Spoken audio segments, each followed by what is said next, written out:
With a narcissist, physical intimacy gets twisted into something hollow, cold, and purely transactional.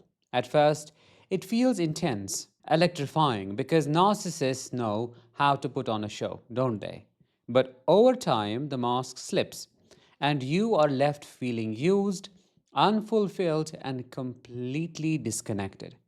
You may be wondering, why don't I feel attracted to them anymore? What has changed? Well, let me tell you the truth. It's not you. It has never been you. It is the narcissist's inability to form a genuine emotional bond. Let's talk more about this in today's episode. Hi, I am Danish, a narcissistic abuse recovery professional. The topic is 6 reasons why you do not feel sexually attracted to that narcissist anymore. Before we get started, please make sure you are subscribed to my channel if you haven't already subscribed, because your subscription can help in spreading awareness about narcissistic abuse. Number one, their lack of emotional connection kills desire. Sex without emotional connection feels empty. And with a narcissist, that emptiness is magnified. They may go through the motions of intimacy, but you know very well how mechanical that is. They're detached. It's like being with a robot. They don't look into your eyes. They don't ask what you like or what makes you feel good. It's as if your body is just an object to them, something they use to satisfy their physical needs. For a narcissist, intimacy isn't about closeness or love, it's about control. It's about using your body to feed their ego, to reinforce their power. They don't care about your desires or preferences. To them, you are just flesh, as disgusting as that sounds. You are just a means to an end. Some survivors of narcissistic abuse have described intimacy with a narc as the only time the narcissist was physically close to them, or at least that's how they felt. Outside the bedroom, they were cold, distant, and emotionally absent. That fleeting closeness during intimacy may have felt intense at first, but it wasn't real. It was just real for you. It is what reinforced your sexual trauma bond with them. It was just another performance, another way for the narc to escape their emotions while leaving you feeling more disconnected and dissatisfied than ever. Number two, they're only concerned about their own pleasure. As a narcissistic abuse survivor, you know this very well. Everything is about them, including physical intimacy. And nowhere is that selfishness more apparent than in the bedroom when they're with you. They don't care about your needs, your pleasure, or your comfort, do they? It is a one sided experience, leaving you feeling like an object rather than a partner. Foreplay? Oh, forget it. Meaningless to them unless it's about their own gratification. Emotional connection? What is that?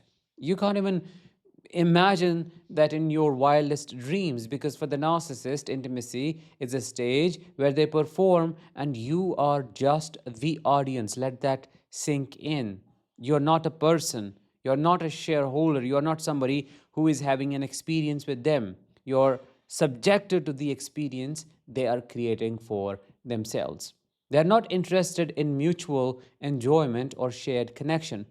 They only care about what they can take from you. It's never about giving. And if you dare to express dissatisfaction, or let's say try to communicate your needs, what will they do? Of course, they will dismiss you, invalidate you, or even mock you. They may say things like, you're too sensitive, or you are never satisfied, turning the blame back on you as they do with everything else. Over time, this selfishness and lack of consideration make you lose all desire for them. Number three, their insecurity shows in the bedroom. This is a deep one. This is very important.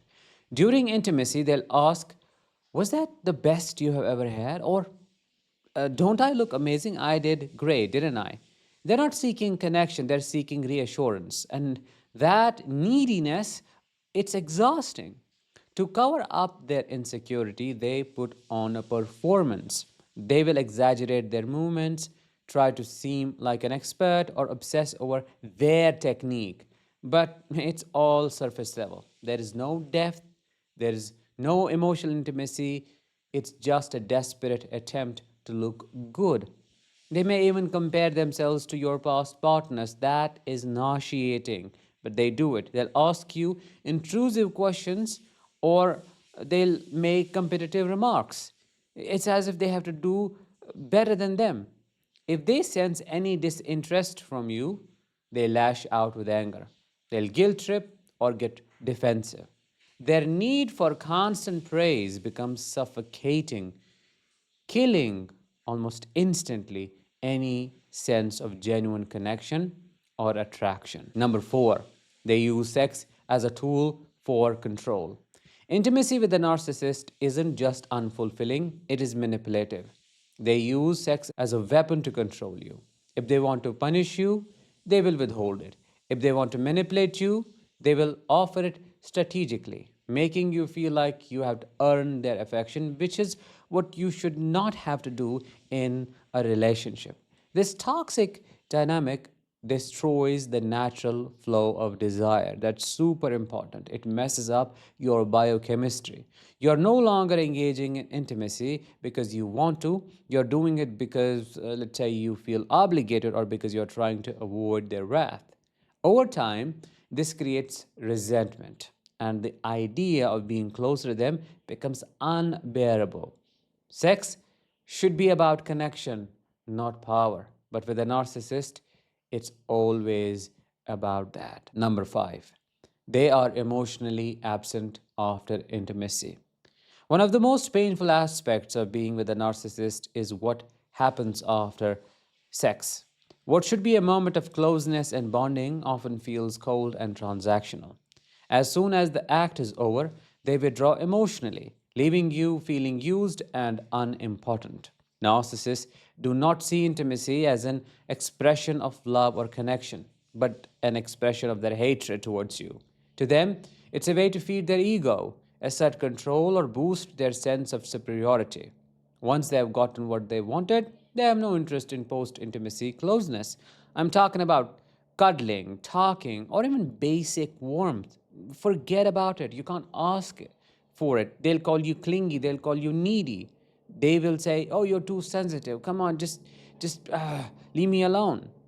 What is worse in how they actively sabotage any chance of connection? After intimacy, they will criticize you, point out your flaws, or even accuse you of being disengaged. That is a clear projection.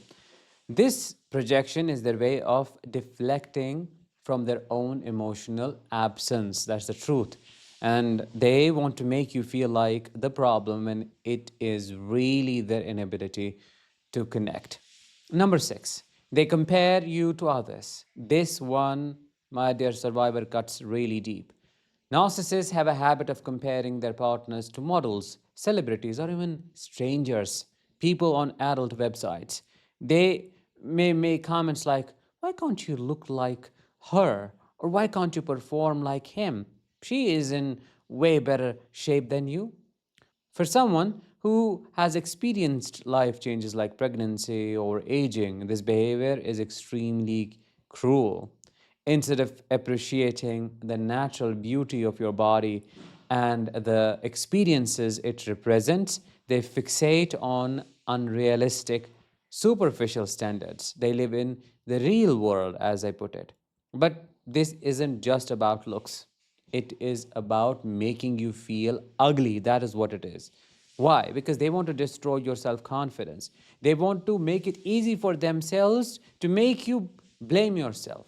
By making you feel inadequate, they keep you striving for their approval, don't they? You have to get my certificate. I'm going to tell you when you did good. And you keep chasing that target, and the target keeps moving. That's crazy, that's tiring, that's beyond exhausting. Have you personally experienced any of this? If yes, please let me know in the comments. And with that, let's bring this episode to an end. Thank you so much for listening and watching. I will talk to you in the next one. Until then, as always, Let the healing begin and continue.